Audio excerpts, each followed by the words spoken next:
नमस्कार, तरुण मित्र में स्वागत है। मैं तरुण मित्र से क्राइम रिपोर्टर ब्रिजेश कुमार वाराणसी से। देश में पहलगाम हमले के बाद देश उबाल में था। हर जनता बदला लेना चाहता था, लेकिन देश के वीर जवानों ने प्रधानमंत्री के निर्णय पे ऑपरेशन सिंदूर के तहत पाकिस्तान में घुस करके जवानों ने हमला करके बलिदान जवानों का बदला लिया, साहस का परिचय देते हुए विजय प्राप्त किया। इसके तहत पूरे देश में इस विजय दिवस पे तिरंगा यात्राएं निकाली जा रही हैं। इसी के तहत वाराणसी में भी भव्य तिरंगा यात्रा निकाली गई। इसकी शुरुआत उप मुख्यमंत्री केशव प्रसाद मौर्य हरी झंडी दिखा करके किए। इस संबंध में समाजवादी पार्टी के बीच में क्या विचार है, आइए हम लोग जानते हैं।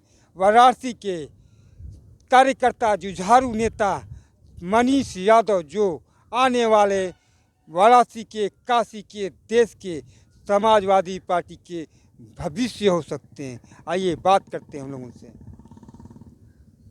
सर्वप्रथम सभी देशवासियों को ये भाजपा का जो ये चाल चरित्र चेहरा अभी जो पूरा विश्व देख रहा है, भारतीय जनता पार्टी का जो चेहरा पूरा देश देख रहा है, किसी से छिपा नहीं है। आप सबको तो पता ही होगा, हमारे देश में 3 पाकिस्तानी आतंकवादियों द्वारा हमला किया गया। धर्म पूछकर मारा गया, सैलानियों को मारा गया, लेकिन अभी तक उन तीनों का कोई नामो निशान नहीं है।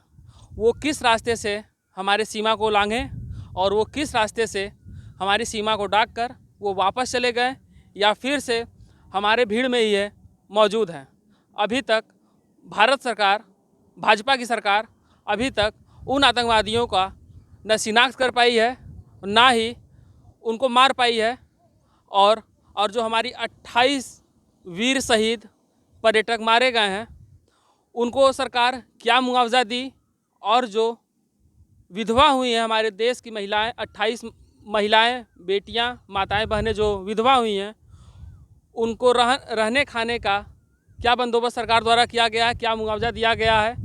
समाजवादी पार्टी के राष्ट्रीय अध्यक्ष आदरणीय श्री अखिलेश यादव जी, अखिलेश भैया हमेशा से ही आवाज़ उठाते रहे हैं, लेकिन ये भारतीय जनता पार्टी सिर्फ सिंदूर का नाम लेकर सिर्फ गुमराह कर रही है। सिंदूर के सौदागर अभी तक उस सिंदूर का ना कोई नहीं कीमत चुका सकता, लेकिन मरहम जरूर लगा सकता है। लेकिन अभी तक सिर्फ हमारे देश के प्रधानमंत्री के खून की जगह सिंदूर बह रहा है, लेकिन उस सिंदूर का क्या कीमत है अभी तक उसका कुछ नहीं पता, ना ही कल्पना कर सकते हैं उनसे, ना ही कोई उम्मीद है।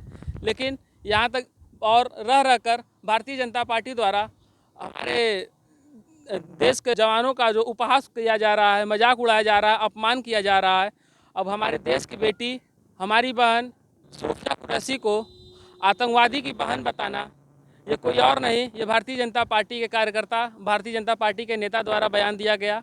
इससे पूरा देश शर्मसार है। अभी कल ही एक भारतीय जनता पार्टी के सांसद ये बोल दिए कि जो अभी विधवा हुई हैं हमारे 28 माताएं बहनें, उनके चेहरे पर वीरांगनाओं वाला वो भाव नहीं दिख रहा है। लेकिन अपने प्रधानमंत्री के जो खून की जगह सिंदूर बह रहा है, ये देख ले रहे हैं, लेकिन ये चेहरे पर जो जिसका सुहाग उजड़ा है वो उनको नहीं दिख रहा है। ना ही अभी तक कोई सरकारी नौकरी का व्यवस्था किया गया है, ना ही कोई मुआवजे का व्यवस्था किया गया है। और पूरे देश में तिरंगा यात्रा निकाल कर सिर्फ और सिर्फ सैनिकों का मजाक उड़ाया जा रहा है, और अभी तक कोई ठोस कदम भी नहीं उठाया गया। खैर, भाजपा का चाल चरित्र चेहरा पूरा देश देख रहा है। इस बार आगामी चुनाव में भारतीय जनता पार्टी को यही हिंदुस्तान की जनता उखाड़ फेंकेगी।